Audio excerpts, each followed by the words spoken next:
This both as a device for cutting vegetation, the roots of the vegetation actually in the dike, but they'd also use it as a shore knife too. So it would be dropped into the water and then pulled back. And what would happen if there was lots of reed and stuff like that in there, the rhizome would come floating up to the top. So let's just see, there's not a lot of vegetation in there to cut. But what would happen, if it was full of reed, like there's some reed there, you can see it being cut underneath there. So it's a sort of the stroke is a snatching stroke. So the idea is to get as much of the rhizome out as possible. See if there's any in there. Once you've completed that area of vegetation, you'd use the blade along the edge to cut any of the vegetation along the edge and keep a square edge. That'll be laid in the water at the point where you've stopped.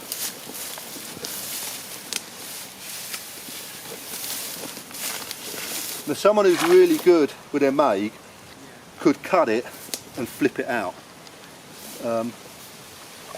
Whereas the rest of us would use a chrome it out behind us. And you could have a lad at the back as well. You end up building a bank up of vegetation. Right. So you'll see one of the dikes and it have the little bank, which is probably the spoil bank from when the dike was originally dug. And then you either leave the vegetation on there. In conservation, what we do is we take the vegetation off and we put it into the tree line and clear it out of the way. But you start, I mean, they would have originally probably scythed all the way along here first of all, cleared the area. Clear the bank. Yep, maybe 2 or 3 widths, and then they'd come along with a Maig. It's the Maig. We generally sharpen the Maig down like this. Right. So just front to back, and then take the spurs off front to back. And normally when we start a season, you pick a Maig, and that's yours for the season then, and it's used to sharpen and look after. As I say, I call them a Maig, lots of people call them Maigs, or in other parts of the country they're sometimes called a Maig.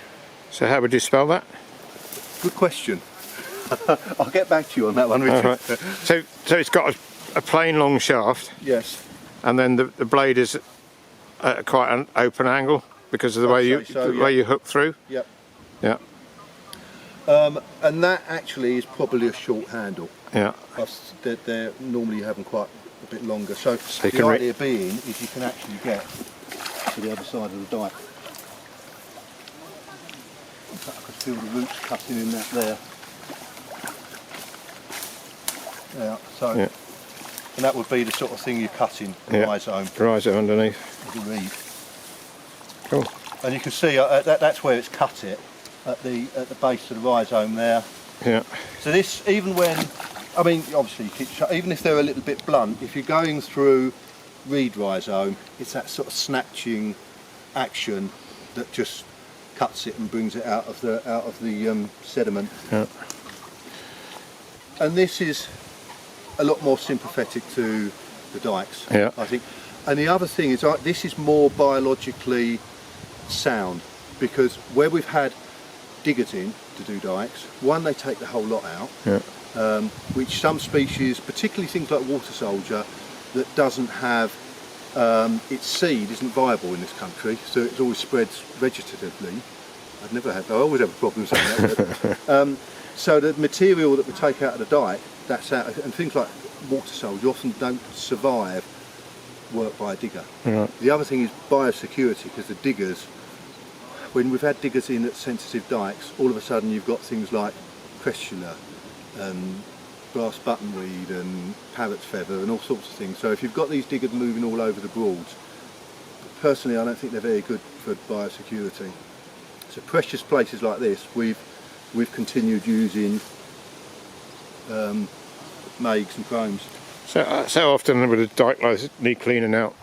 Is it an annual job? Well, this one, well, we have a map of all of the dikes we do. I mean, for example, the Broad South team here, I don't know how many kilometres they do. It's something like 50 kilometres a dike, possibly. Right. And then that's done in a cycle of normally sort of 5 years or so. Sometimes you'll do one side and leave the other side. Sometimes you'll do a whole section, back and front, and then leave a bit and then do another section. But generally you try and do it so half the dikes in a certain marsh are left and the other half are cleared out. This one, because it's under cover here, you don't actually get a lot of vegetation in this one, other than duckweed. But cool. But it's and also what it's very good at is that a lot of the dikes in the Broads they hover over. So what you end up doing is you'll cut along the side here, and then you'll put the blade in, and you'll cut this way, right, and this way, and then you get underneath it, and then you cut underneath it, and the chrome effectively takes a whole square of hover out. All right, it's like taking a big slab of turf almost. That's right, yeah. Reed turf. Yeah. Good. Yeah, it's quite a satisfying feeling when you go under and you can feel it cutting all through underneath in the roots and sort of rhizome. Very good. Thank you very much for that, Bob.